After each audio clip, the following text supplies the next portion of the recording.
High, কি খবর? কেমন আছো সবাই? আজকের টপিকটা সম্পূর্ণ আলাদা। আজকের টপিক কোনো ব্লগিং, অবশ্যই ব্লগিং, বাট তার সাথে আজকের টপিক হচ্ছে মুভি রিভিউ। আজকে আমি দেখতে চলেছি একদম নতুন, যেটা শুভ মুক্তি পেয়েছে 27শে জুন।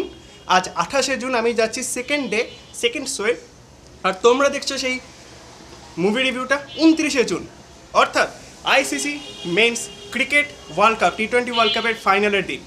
আর আমি দেখতে যাচ্ছি কল্কি। সো কল্কি কেমন লাগলো আর পুরো রিভিউ সব তো ভিডিওতে থাকবেই।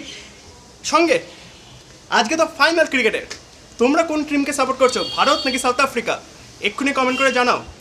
আমি কিন্তু ভারতের সাপোর্টার। আর যারা রোহিত এবং কোহলির ভক্ত, তারা এক্ষুনি ভিডিওতে লাইক করে, ভিডিও লাইক না করে কোথাও যাবে না। আর যারা ভারতকে সাপোর্ট করছো, এক্ষুনি চ্যানেলটাকে সাবস্ক্রাইব করো এবং কমেন্টে লেখো ইন্ডিয়া ইন্ডিয়া।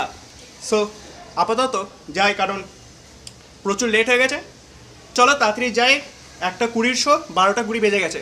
Let's go. আমরা যাচ্ছি উদয়ন সিনেমা হলে, যেটা সারাফুলিতে আছে, কল্কি। লেটস গো।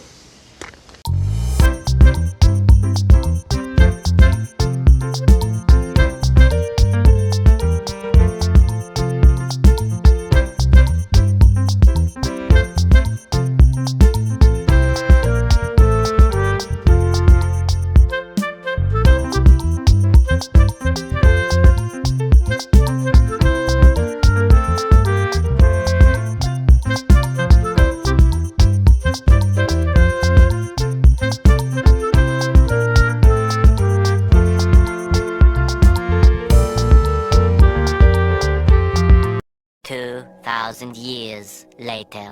মাত্র কল্কি সিনেমাটা কমপ্লিট হলো, আর আমরা এখন খেতে এসেছি।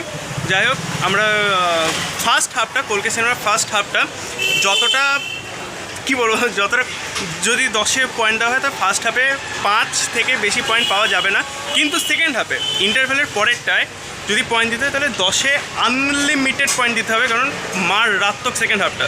ফার্স্ট হাফের থেকে সেকেন্ড হাফটার জন্যই পুরো সিনেমাটা দেখতে হবে, মানে দুর্দান্ত সিনেমার সেকেন্ড হাফটা মারাত্মক। আজ আমার সঙ্গী ছিল দাদা, তোর কেমন লাগলো? ভিএফএক্সের দিক থেকে বলতে গেলে এত ভালো ভিএফএক্স ভারতীয় সিনেমাতে আগে কখনো দেখা গেছে কিনা জানা নেই। এটা হয়তো ভারতীয় সিনেমাতে এখন অব্দি যত ভিএফএক্সের কাজ হয়েছে তার মধ্যে বেস্ট। ভিজুয়াল দুর্দান্ত, এর সঙ্গে অভিনয় প্রত্যেকেই ভালো করেছেন, বিশেষ করে বলতে অমিতাভ বচ্চনের কথা এবং কমল হাসানের কথা। অ্যাকচুয়ালি অমিতাভ বচ্চনের ভয়েসটা একটা আলাদা মান দিয়ে দিয়েছে এই পুরো চরিত্রে, আর কমল হাসান কলিপুরুষের চরিত্রে মানে অসাধারণ অভিনয় করেছেন। প্রবাসের অভিনয়ও যথেষ্ট ভালো, খুব সুন্দর। শাশ্বত চট্টোপাধ্যায় ডিসেন্ট অভিনয় করেছেন। এছাড়া বাকি চরিত্রদের অতটাও মানে অনেক চরিত্র মানে যে এক্সট্রা ঢোকানো হয়েছে, মানে কোনো প্রয়োজন ছিল না। যেমন ফার্স্ট হাফে অনেকটা লম্বা হয়ে গেছে সিনেমাটা, অনেকটা কাটা যেত। তারপর কমেডি অনেক জায়গায় ওয়ার্ক করেনি, কমেডিগুলোকে মনে হচ্ছে এগুলো হচ্ছে নেগেটিভ দিক। কমেডি কিছুটা ওয়ার্ক করেনি, কমেডিটা আরেকটু ভালো হতে পারতো, কিছুটা লিঙ্ক ছোটো করা যেত সিনেমার। কিন্তু অবশ্যই এর ভিএফএক্স, এর সমস্ত মানে ভিজুয়ালটা দুর্দান্ত এবং অ্যাকশন ভয়ঙ্কর ভালো। বিশেষ করে যে লাস্টের যে ওই আধ ঘন্টার পার্টটা, সেটা দুর্দান্ত। শুধুমাত্র এটার জন্যই মানে সিনেমাটা 2-3 বার দেখা যায়। ফলে এটা একটা অসাধারণ এক্সপিরিয়েন্স, আমাদের সবারই সিনেমা হলে এসে এনজয় করা উচিত।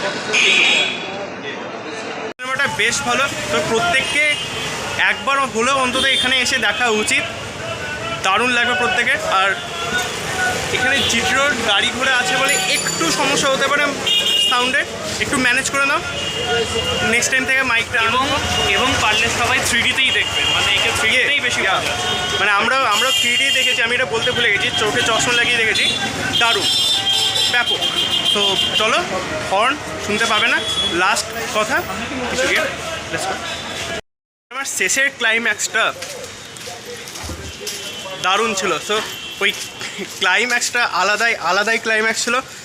যাই হোক, পুরো ভিডিওটা যদি ভালো লাগে অবশ্যই ভিডিওটাকে লাইক করো, ভিডিওটা প্রচুর শেয়ার করে দাও, কমেন্ট করে জানাও কেমন লাগলো ভিডিওটা। আর সবশেষে আমাকে নতুন দেখলে আমি কে এবং কি করি এটা জানতে চ্যানেলটাকে সাবস্ক্রাইব করো। দেখা হচ্ছে এরকমই নেক্সট কোনো একটা দুর্দান্ত ব্লগে। ততক্ষণের জন্য টাটা।